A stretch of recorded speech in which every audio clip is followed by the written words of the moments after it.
Hey everyone, this is Amardeep Kumar. Welcome to mission Manzil. पिछले session में हम जाने थे केमिकल रिएक्शन एंड इक्वेशन का पार्ट 1 और पार्ट 2। पार्ट 2 में हम जाने थे डिकम्पोजिशन रिएक्शन। पार्ट 2 में हम जाने थे, ठीक है ना। आज का सेशन में हम जानेंगे डिस्प्लेसमेंट रिएक्शन। लेकिन उससे पहले, जानने से पहले, डिस्प्लेसमेंट रिएक्शन जानने से पहले आपको छोटा सा चीज जानना होगा। क्या जानना होगा? ये रिएक्टिविटी सीरीज, जैसे कि potassium, sodium, calcium, magnesium, aluminium, carbon, zinc, iron, tin, lead, hydrogen, copper, silver, gold. ये जो है ना, ये एलिमेंट सीरीज में जो हाई रिएक्टिव एलिमेंट होते हैं वो क्या करते हैं, लो एलिमेंट को डिस्प्लेस कर देते हैं, ठीक है ना। डिस्प्लेस का क्या मतलब होता है? डिस्प्लेस का मतलब होता है उसका खुद का जगह से डिस्प्लेस कर देना, ठीक है ना, और अपना उसके जगह पे खुद बैठ जाना। डिस्प्लेस का मतलब वही होता है, और वही जानेंगे हम डिस्प्लेसमेंट रिएक्शन। लेकिन उस रिएक्शन को जानने से पहले ये समझ लो, जैसे कि देखो, ये है पोटासियम। पोटासियम से लेकर कार्बन तक ये हाई रिएक्टिव होते हैं, ठीक है ना। पोटासियम से लेकर कार्बन तक ये हाई रिएक्टिव होते हैं, और जिंक यहां से हाई रिएक्टिव होते हैं, ठीक।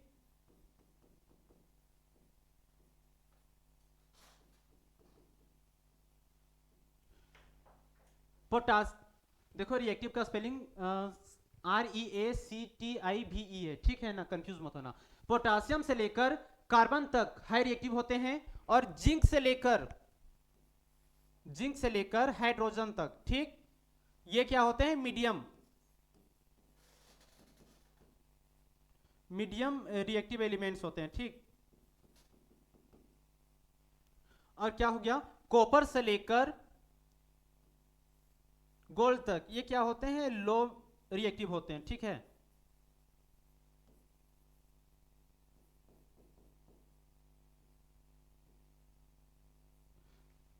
ठीक है, कॉपर से लेकर गोल्ड तक लो रिएक्टिव मेटल्स होते हैं। तभी तो हमारे गांव में, जो हमारे गांव में नहीं, हमारे घर में ही मम्मी बहन क्या करते हैं, गोल्ड का या फिर सिल्वर का कान वाला या फिर नाक में जो पहनते हैं, तो क्या होते हैं, ये धीरे धीरे रिएक्टिव करते हैं हमारे इन्वायरमेंट में, ठीक है ना। धीरे धीरे रिएक्टिव होते हैं। और ये जो पोटासियम से लेकर कार्बन तक क्या होते हैं, हाई रिएक्टिव। ये जल्दी रिएक्ट कर जाते हैं हमारे इन्वायरमेंट में। हमारे इन्वायरमेंट में क्या प्रेजेंट होते हैं, एयर प्रेजेंट होते हैं, ठीक है ना। तो जो हाई रिएक्टिव होते हैं वो एयर के साथ जल्दी रिएक्टिव कर जाते हैं, ठीक। उसके बाद है जिंक से लेकर मरकरी तक, ये मीडियम, ठीक है ना, इन्वायरमेंट में, मतलब एयर या वाटर के साथ मीडियम में रिएक्ट करते हैं, ठीक है। और उसके बाद है क्या है, कॉपर, और कॉपर से लेकर गोल्ड। ये तीन एलिमेंट्स जो होते हैं ना, ये बहुत ही स्लो में रिएक्ट होते हैं हमारे इन्वायरमेंट पे, ठीक है। ठीक, अगर इतना बात समझ गए होंगे। हाँ, एक चीज और क्या जानना बता रहे थे कि जो हमारे हाई रिएक्टिव एलिमेंट्स होते हैं वो लो रिएक्टिव एलिमेंट्स को डिस्प्लेस करते हैं, ठीक है ना। लो वाला नहीं, हाई वाला। हाई वाला क्या करता है, लो वालों को डिस्प्लेस करता है। और वही आज जानेंगे अभी हम, डिस्प्लेसमेंट रिएक्शन, ठीक। क्या कहता है डिस्प्लेसमेंट रिएक्शन? देखो, in this reaction more reactive elements displace less reactive elements from its solution. देखो, मोर रिएक्टिव एलिमेंट्स जो होते हैं वो लेस रिएक्टिव एलिमेंट्स को डिस्प्लेस करते हैं उन्हीं के सॉल्यूशन में, ठीक है। वही चीज बताएं, ये इक्वेशन समझो। A plus B C reactants, मतलब रिएक्ट होकर AC, देखो यहाँ पे AC और B हो गया है। देखो यहाँ पर A है, रिएक्टेंट के साइड देखना, ठीक है। रिएक्टेंट के साइड A है और रिएक्टेंट के साइड BC भी है, ठीक है ना। तो A जो है वो B को डिस्प्लेस कर दिया और C के साथ मिल गया, ठीक है ना। A जो है B को डिस्प्लेस करके C के साथ मिल गया और AC बना लिया, और B क्या हुआ, डिस्प्लेस होकर साइड में बैठ गया, ठीक। समझा? अब एग्जाम्पल में देखो, एग्जाम्पल में आयरन है, ये आयरन, और इधर क्या है, कॉपर सल्फेट, ठीक है। आयरन और कॉपर सल्फेट। सबसे पहले ये देखो, रिएक्टिविटी सीरीज में आयरन पहले आता है या कॉपर आता है? क्या आता है? आयरन ना आता है। तो देखो, आयरन कहाँ है, आयरन यहाँ पे है, और कॉपर कहाँ है, कॉपर नीचे। तो हाई रिएक्टिव कौन सा हुआ, आयरन हुआ या कॉपर हुआ? हाई रिएक्टिव एलिमेंट्स मेरा आयरन हुआ। तो हाई रिएक्टिव, तो डिस्प्लेस कौन करेगा, लो वाला करेगा या हाई वाला करेगा? लो हाई वाला करेगा। तो आयरन जो है वो कॉपर को क्या करेगा, डिस्प्लेस करेगा। तो देखो यहाँ पर कॉपर है, ठीक है, यहाँ कॉपर है। ये कॉपर जो है, सॉरी आयरन है, यहाँ पर आयरन है, आयरन क्या करेगा, कॉपर को डिस्प्लेस करेगा। तो कॉपर को डिस्प्लेस करके किसके साथ बैठ जाएगा, सल्फेट के साथ। तो यहाँ पे लिख दो, क्या लिखोगे, FeSO4, आयरन सल्फेट। आयरन जो है कॉपर सल्फेट में कॉपर को डिस्प्लेस कर दिया, ठीक है, कॉपर डिस्प्लेस हो गया। अब कॉपर डिस्प्लेस होकर क्या करेगा, साइड में बैठ जाएगा, ठीक है ना। कैसे डिस्प्लेस हुआ बता दिए। जो हाई रिएक्टिव एलिमेंट्स जो होता है वो लो रिएक्टिव एलिमेंट्स को क्या करता है, डिस्प्लेस कर देता है, ठीक है। तो आयरन हाई रिएक्टिव था, कॉपर लो रिएक्टिव था। आयरन कॉपर को डिस्प्लेस कर दिया और सल्फेट के साथ मिल गया, कंबाइन हो गया और आयरन सल्फेट बना लिया और कॉपर साइड में बैठ गया, ठीक है। इतना समझ में आया, ठीक है। अब ये पॉइंट समझो, iron nail displace copper from copper sulphate solution and forms iron sulphate solution.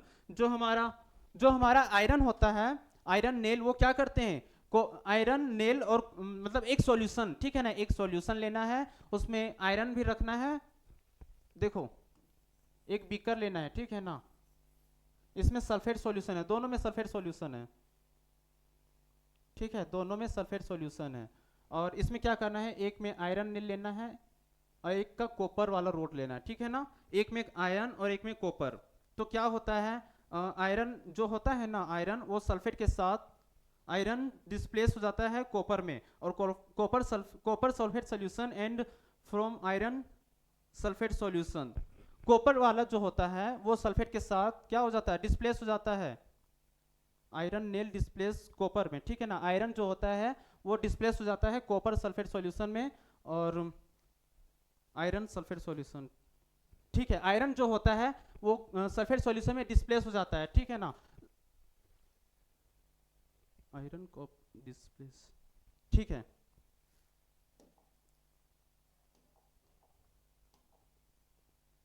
चलो आगे जानते हैं।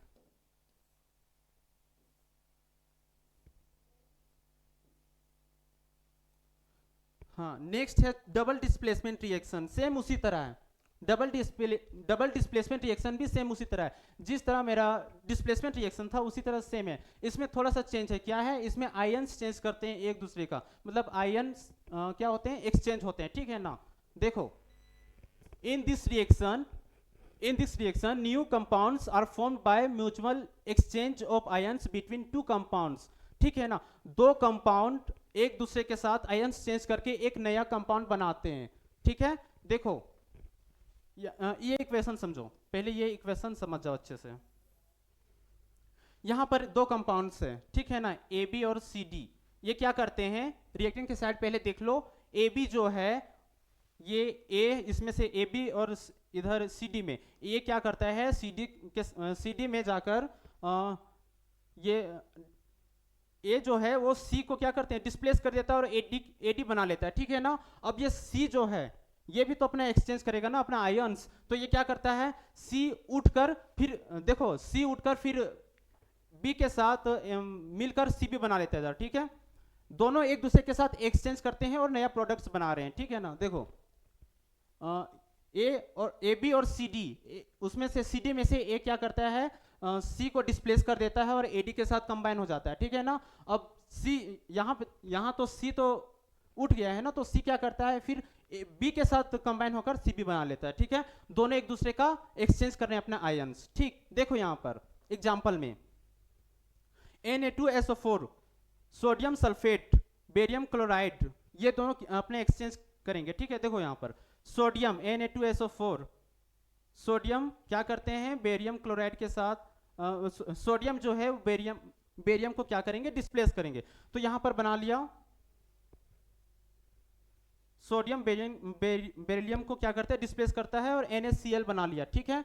और यहां पर बेरिलियम उठकर सल्फेट के साथ एक्सचेंज कर लेता है अपना आयन्स। तो क्या करता है, बेरियम सल्फेट के साथ अपना कंबाइन होकर न्यू प्रोडक्ट बना लिया, ठीक है ना। बेरियम क्लोराइड से बेरियम सल्फेट बन गया और इधर सोडियम सल्फेट से सोडियम क्लोराइड बन गया। दोनों ये क्या किए, अपने आयन्स एक्सचेंज किए, ठीक है। अब देखो यहाँ पर एक छोटा सी चीज और जानना है। क्या जानना है, जो मेरा सोडियम सल्फेट है ये मेरा क्या है, एक्वस है, ठीक है ना। इसका लिखना पड़ेगा, ये एक्वस है। बेरियम क्लोराइड भी, ये भी एक्वस है, ठीक है। ये दोनों मिलकर क्या बनाया, बेरियम सल्फेट। बेरियम सल्फेट क्या है, ये सॉलिड है, ठीक। अब NaCl सोडियम क्लोराइड क्या हुआ, ये भी एक्वस है। देखो दो एक्वस से अगर सॉलिड बन जाए तो उसे क्या कहेंगे, दो एक्वस से अगर सॉलिड बन जाए तो उसे प्रिसिपिटेट कहेंगे, ठीक है। या फिर दो लिक्विड से अगर सॉलिड बन जाए तो उसे प्रिसिपिटेट कहेंगे, ठीक। प्रिसिपिटेट किसे कहेंगे, अगर दो सॉलिड है या फिर दो लिक्विड है, दोनों दो सॉलिड है तो उससे मिलकर, सॉरी दो लिक्विड है तो उसे मिलकर ये हमारा सॉलिड बनेगा, तो ये उसी को हम प्रिसिपिटेट कहेंगे। या फिर दो एक्वस है, वो दोनों अगर मिलकर अगर सॉलिड बनाता है तो उसे हम प्रिसिपिटेट कहेंगे, ठीक है। सॉलिड हो या लिक्विड, दोनों मिलकर क्या बनाते हैं, प्रिसिपिटेट बनाते हैं, precipitate. It is an insoluble solid that emerge from a liquid solution. देखो लिक्विड सॉल्यूशन इमर्ज होकर, नहीं, दो इनसोल्यूबल सॉलिड मिलकर इमर्ज मतलब बनना, ठीक है ना। किसी भी दो एक्वस या दो सॉलिड, उसी को कहेंगे इनसोल्यूबल, मिलकर क्या बनाते हैं, सॉरी लिक्विड सॉल्यूशन में दो एक्वस या दो लिक्विड दोनों मिलकर क्या बनाते हैं, एक इनसोल्यूबल सॉलिड बनाते हैं, और इनसोल्यूबल सॉलिड को ही हम कहेंगे ये, ठीक है। प्रिसिपिटेट भी समझ में आ गया, चलो ठीक है आगे बढ़ते हैं।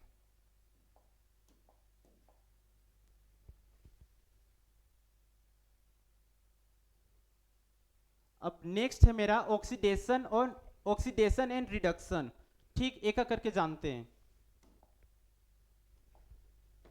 पहला है oxidation, adding of oxygen to a substance और removal of hydrogen from a substance is called oxidation. किसी भी सबस्टेंस में अगर ऑक्सीजन ऐड हो रहा हो तो उसे हम ऑक्सीडेशन कहेंगे, या फिर किसी भी सबस्टेंस में अगर हाइड्रोजन रिमूव हो रहा हो तो उसे हम ऑक्सीडेशन कहेंगे, ठीक है। दोनों एक ही बात है, अगर किसी भी सबस्टेंस में ऑक्सीजन ऐड हो रहा हो तो उसे हम ऑक्सीडेशन कहेंगे, या फिर किसी सबस्टेंस में अगर हाइड्रोजन रिमूव हो रहा हो तो उसे हम ऑक्सीडेशन कहेंगे, ठीक है। उसके बाद है रिडक्शन। रिडक्शन भी सेम उसी तरह, इसका अपोजिट क्या है, removal of oxygen from a substance और addition of hydrogen to a substance. दोनों एक ही है, अपोजिट है थोड़ा सा। रिडक्शन क्या है कि अगर किसी सबस्टेंस में ऑक्सीजन रिमूव हो रहा हो तो उसे हम रिडक्शन कहेंगे, या फिर किसी सबस्टेंस में हाइड्रोजन ऐड हो रहा हो तो उसे हम रिडक्शन कहेंगे, ठीक है। एग्जांपल से समझते हैं। देखो पहला एग्जांपल है कॉपर प्लस ऑक्सीजन, ठीक है ना। कॉपर है सो ऑक्सीजन के साथ जुड़कर क्या बनाया, कॉपर ऑक्साइड बनाया, ठीक है ना। ऑक्सीजन के साथ जुड़ा है मतलब ऑक्सीजन ऐड हुआ है, इसका क्या मतलब हुआ कि यहाँ पर एडिंग ऑफ ऑक्सीजन हुआ है, मतलब ऑक्सीडेशन हुआ है, ठीक है। तो ये जो हुआ ये मेरा क्या हुआ, ऑक्सीडेशन हुआ है, ठीक।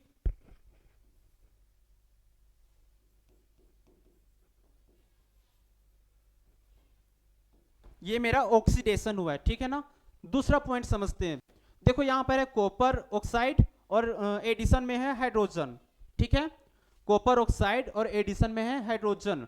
प्रोडक्ट के साइड देखो कॉपर है और वाटर है, H2O मतलब वाटर है, ठीक है ना। देखो यहां पर क्या हो रहा है, दोनों प्रोसेस हो रहा है, मतलब ऑक्सीडेशन भी हो रहा है और रिडक्शन भी हो रहा है, ठीक है। देखो कैसे, यहां पर रिएक्टेंट की साइड में देखो कॉपर ऑक्साइड था, ठीक है ना। प्रोडक्ट के साइड देखो कॉपर है, मतलब ऑक्सीडेशन क्या हो गया, रिमूव हो गया, ठीक है ना। तो यहां पर ये वाला प्रोसेस मेरा क्या हो गया, ये हो गया रिडक्शन,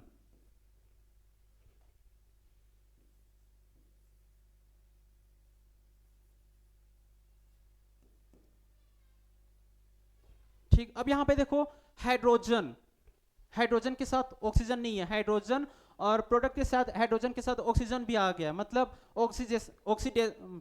ऑक्सीजन ऐड हो गया, मतलब यहां पर क्या हुआ, यहां हुआ ऑक्सीडेशन,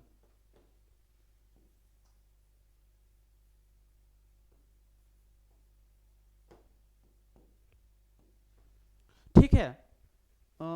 ऑक्सीजन ऐड होने पर क्या बोलेंगे, ऑक्सीडेशन, और ऑक्सीजन रिमूव होने पर क्या बोलेंगे, रिडक्शन, या फिर हाइड्रोजन ऐड होने पे क्या बोलेंगे, रिडक्शन, और ऑक्सीजन रिमूव होने पे क्या बोलेंगे, रिडक्शन, ठीक है ना। समझ में आ गया, ऑक्सीडेशन और रिडक्शन समझ में आ गया, आई होप सबको अच्छा से समझ में आ गया होगा, ठीक है ना। अच्छा एक बात और, ऑक्सीडेशन और रिडक्शन दोनों एक ही में हो तब क्या कहेंगे, ऑक्सीडेशन और रिडक्शन दोनों एक ही में हो तब कहेंगे रेडॉक्स रिएक्शन। ठीक है, यहां पर लिख देते हैं।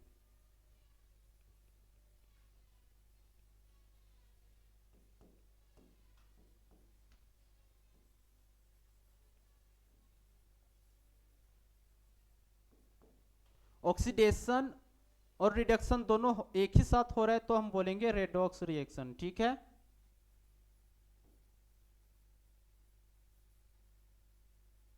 चलो आई होप सबको इतना समझ में आ गया होगा। ठीक है, स्क्रीनशॉट ले लो। चलो चलते हैं आगे।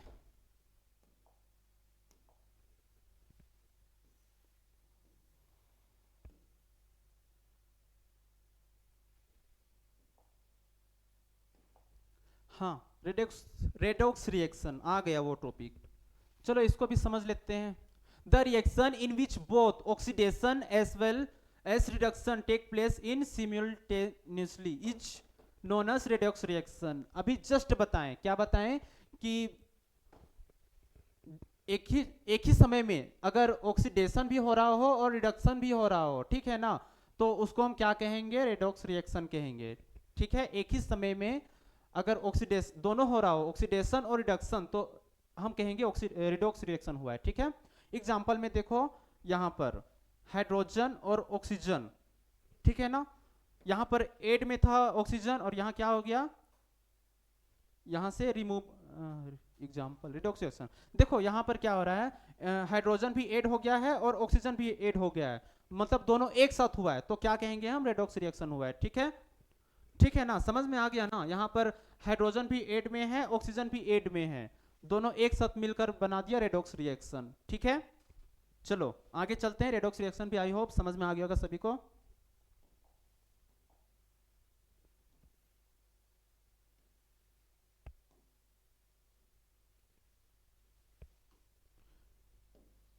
हाँ, effects of oxidation in daily life. Oxidation से क्या क्या हमारे डेली लाइफ में प्रभाव पड़ता है, ठीक है ना, वो जानेंगे। पहला है कोरोजन। कोरोजन, ठीक है, when metal exposed to air, moisture, water, acid, etc. for some time a layer of oxide is formed which weakness the metal, hence the metal is said to be corrode।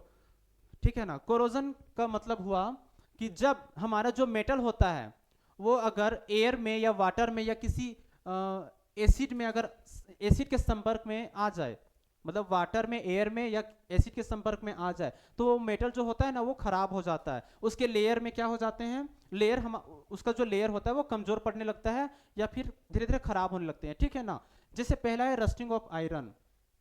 ठीक है, लोहे पे जंग लगना। क्या होता है, हम एक चमचमाते हुए लोहा को अगर हम रख देते हैं बाहर इन्वायरमेंट में, इन्वायरमेंट में क्या प्रेजेंट होते हैं? एयर प्रेजेंट होते हैं। ठीक है ना, तो क्या होता है, लोहा जो होते हैं वो ऑक्सीजन के कांटेक्ट में आने के बाद जंग लगना स्टार्ट हो जाता है उसमें। ठीक है ना, तो वही एग्जांपल है रस्टिंग ऑफ आयरन। ठीक, दूसरा है black coating of on silver. Silver में काला रंग की, मतलब सिल्वर पे ब्लैक होना, सिल्वर का लेयर जो ब्लैक होता है ना, कैसे होता है? वो भी तो इन्वायरमेंट में आता है ना। कैसे? जब क्या होता है, कभी कभार हमारी जो मम्मी या बहन लोग होते हैं, क्या होते हैं, सिल्वर का पहनते हैं कान में, पैरों में, ये सब। तो क्या होते हैं, जब इन्वायरमेंट में निकलते हैं तो सिल्वर क्या बताएं, लो रिएक्टिव एलिमेंट्स है ना, तो ऑक्सीजन के कांटेक्ट में आते हैं तो धीरे धीरे क्या होते हैं, ब्लैक, उनका लेयर जो होता है ब्लैक होता है। ठीक है ना, तुरंत नहीं होता है, धीरे धीरे होता है। क्यों? क्योंकि वो लो रिएक्टिव एलिमेंट्स में आते हैं, इसलिए धीरे धीरे होता है। ठीक है, तीसरा है green green coating on copper. Copper में, कॉपर का ग्लास में अगर आप पानी रखोगे और उसको कम से कम 2 दिन या 3 दिन रखोगे, तो क्या होता है, उसके लेयर पे धीरे धीरे हरा रंग की, यानी ग्रीन कलर की, ग्रीन कलर मतलब लगने लगते हैं उसके लेयर पे। ठीक है ना, कॉपर का ग्लास में अगर पानी रखेंगे 2 दिन तो धीरे धीरे ग्रीन होने लगता है उनका लेयर। ठीक है, तो क्या होते हैं, वाटर में, एयर में या एसिड में मेटल जो होते हैं अगर कांटेक्ट में आते हैं तो कोरोजन होने लगते हैं। ठीक है ना, कोरोड होने लगते हैं। ठीक, और वही कोरोजन का एग्जांपल है, ये 3 बेस्ट एग्जांपल है।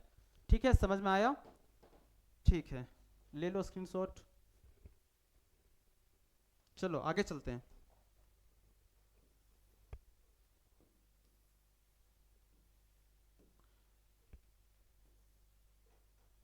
नेक्स्ट है how to prevent corrosion. Corrosion से हम कैसे बच सकते हैं, कैसे बच सकते हैं? Corrosion of metals can be prevented by painting, greasing, galvanisation, chromium plating and allowing metals. ठीक है ना, देखो क्या बोल रहा है ये, मेटल्स को कोरोजन से हम कैसे बचा सकते हैं? By painting. देखो अगर लोहे पे जंग लगता है तो हम उसको पेंट अगर कर देते हैं तो क्या होता है, लोहा है सो जंग लगने से बच जाता, मतलब उसका जो जंग लगा हुआ होता है ना वो ठीक हो जाता है और उसका जो लाइफ है वो थोड़ा इंक्रीज हो जाता है लोहा का। ठीक है। दूसरा है ग्रीसिंग।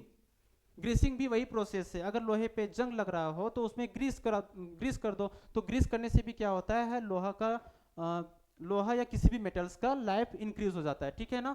थर्ड है गैल्वेनाइजेशन। उसके बाद है क्रोमियम प्लेटिंग। क्रोमियम प्लेटिंग में क्या होता है, मेटल पे क्रोम का लेयर चढ़ाने से क्या होता है, उसका जो लाइफ होता है ना वो भी इंक्रीज करने लगता है। उसके बाद है एलोइंग मेटल्स। एलोइंग मेटल्स में क्या होते हैं, मेटल्स में कुछ इम्प्योर सबस्टांस अगर ऐड कर देते हैं तब वो एलोय मेटल बन जाता है। ठीक है ना। तो एलोय मेटल बनने से क्या होता है, एलोय मेटल भी बनने से लाइफ इंक्रीज हो जाता है मेटल्स का या फिर आयरन का। देखो आयरन में अगर हम कुछ इम्प्योरिटीज आयरन में अगर हम कार्बन अगर हम ऐड करते हैं तो क्या बन जाता है, स्टील बन जाता है। तो आयरन स्टील में बदल गया, वह स्टील क्या होता है, बड़े बड़े बिल्डिंग्स में यूज होते हैं। ठीक है ना। तो स्टील, देखो लोहा आयरन जो था वो कार्बन के साथ उसको हम मतलब कार्बन के साथ मिक्स करके क्या बना दिए, स्टील बना दिए। स्टील से फिर उसका जो लाइफ इंक्रीज हो गया, स्टील का यूज होता है हमारे बिल्डिंग्स में, घरों में, तो लाइफ इंक्रीज हो गया ना एलोइंग मेटल से। ठीक, चलो ले लो स्क्रीनशॉट। आई होप समझ में आ गया होगा कि कैसे हम कोरोजन से बचा सकते हैं मेटल्स को। चलो आगे जानते हैं।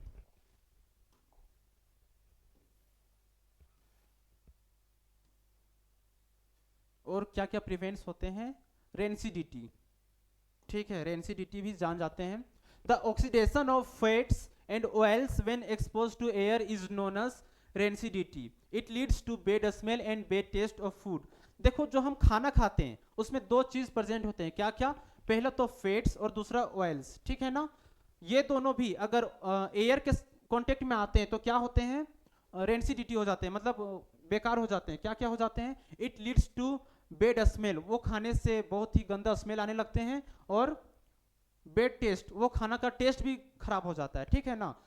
रेंसिडिटी से, रेंसिडिटी का मतलब है कि जो हम खाना खाते हैं उस खाने में प्रेजेंट होते हैं फैट्स और ऑयल्स, और फैट्स और ऑयल्स अगर एयर के कांटेक्ट में आते हैं तो हमारा जो खाना होता है ना वो बेड स्मेल करने लगेगा, गंदा स्मेल आने लगेगा उससे, और उसका टेस्ट भी खराब हो जाएगा। ठीक है। और उसी को हम कहेंगे रेंसिडिटी। ठीक, आई होप समझ में आ गया होगा, स्क्रीनशॉट ले लो। चलो आगे चलते हैं।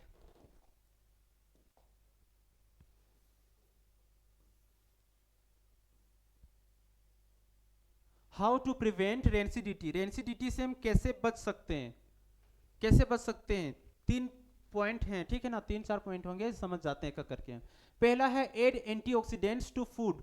फूड में हम एंटीऑक्सीडेंट्स अगर डाल कर रखेंगे तो हमारा जो खाना जो होता है ना खराब होने वो बच जाएगा। कौन कौन से एंटीऑक्सीडेंट्स है? दो एंटीऑक्सीडेंट्स है, पहला है BHA और दूसरा है BHT। BHA मतलब ब्यूटिलेटेड हाइड्रोक्सी एनिसोल। ठीक है ना। और दूसरा एंटीऑक्सीडेंट्स क्या है, ब्यूटिलेटेड हाइड्रोक्सीटोल्विन। ठीक है ना।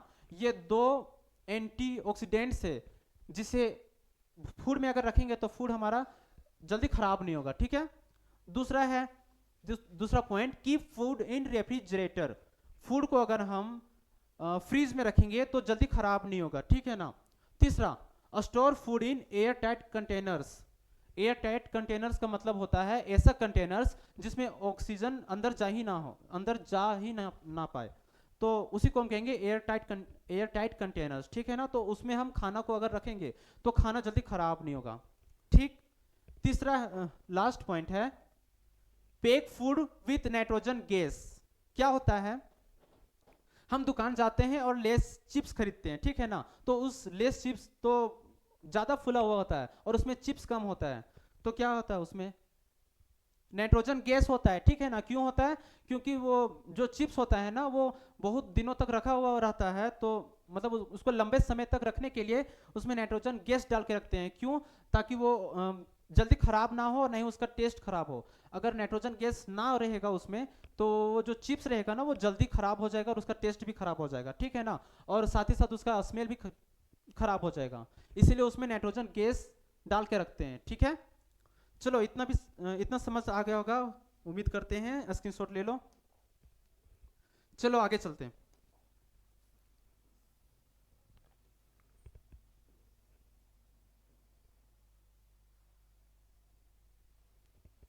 नेक्स्ट है मेरा एक्सोथर्मिक रिएक्शन, ठीक है ना। इसमें क्या होता है, समझ आओ।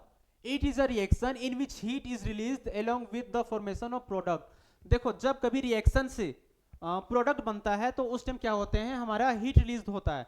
मतलब प्रोडक्ट रिएक्टेंट होने के बाद जो प्रोडक्ट बनता है, उसके बाद उसी समय हीट रिलीज होता है, तो उसे हम एक्सोथर्मिक रिएक्शन कहेंगे, ठीक है ना। जैसे दो एग्जांपल है, समझ जाओ अच्छी से। Burning of coils, carbon oxygen के साथ रिएक्ट होता है तो कार्बन डाइऑक्साइड बनाता है, ठीक है ना। साथ ही साथ कार्बन डाइऑक्साइड बनाने के साथ ही साथ हीट रिलीज होता है इसमें, ठीक है ना। गर्म मतलब गर्म प्रोड्यूस होता है, गर्मी लगने लगता है, ठीक है। दूसरा है बर्निंग ऑफ नेचुरल गैस, ठीक। जैसे कि CH4 मीथेन ऑक्सीजन के साथ जलता है तो क्या होता है, कार्बन डाइऑक्साइड बनाता है और H2O वाटर बनाता है। लेकिन ये वाटर क्या होते हैं, गैस में बनते हैं, ठीक है ना। गैस में, गैस का सैंपल ये है, और लिख दो इसका प्रॉपर्टी, गैस में बनता है, ठीक है।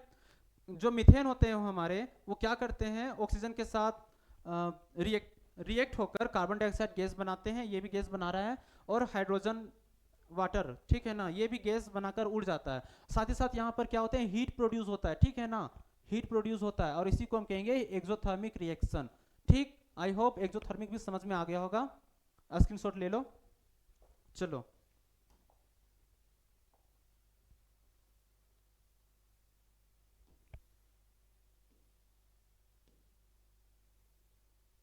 हाँ ये लास्ट टॉपिक है, ठीक है ना। Endothermic reaction.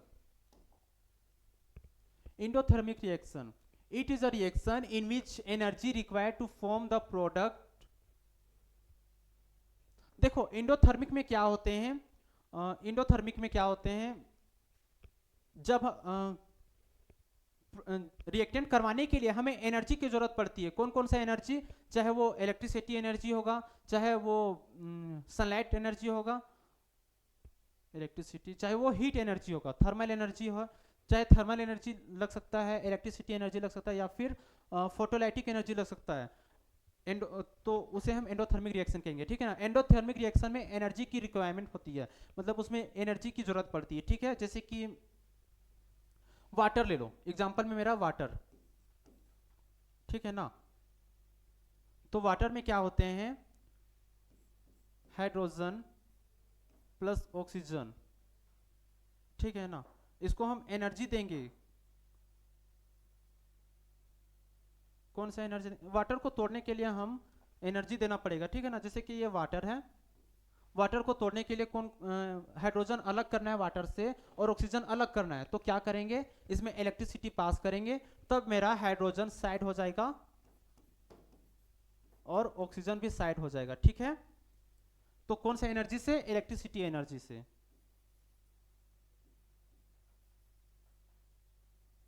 और जो एनर्जी हम दे रहे हैं उसको मेंशन भी करना पड़ेगा, ठीक। यहाँ हम इलेक्ट्रिसिटी लिखे, कंफ्यूज मत होना। और वाटर में हम हीट एनर्जी पे देंगे तो हो जाएगा, हीट एनर्जी 100 डिग्री सेल्सियस पे, तो हाइड्रोजन भी अलग हो जाएगा, ऑक्सीजन भी अलग हो जाएगा, ठीक है। तो इसमें क्या हुआ, एनर्जी रिक्वायरमेंट पड़ी ना, एनर्जी की जरूरत पड़ी ना, तो एनर्जी की जरूरत पड़ी तो उसे हम एक्सोथर्मिक सॉरी एंडोथर्मिक कहेंगे। और एनर्जी रिलीज करता हो तो उसे हम एक्सोथर्मिक कहेंगे, ठीक है। आई होप समझ में आ गया होगा। और आज ये चैप्टर भी मेरा यहाँ कंप्लीट हो जाता है, ठीक है ना। तो उम्मीद करते हैं कि सभी अच्छे से क्लियर समझ में आ गया होगा। अगर पार्ट 1 और पार्ट 2 नहीं देखें केमिकल रिएक्शन का, तो वो भी देख लेना और अपने दोस्तों के साथ शेयर भी कर देना, ठीक है। चलो और कहाँ, शुरू से, ठीक है।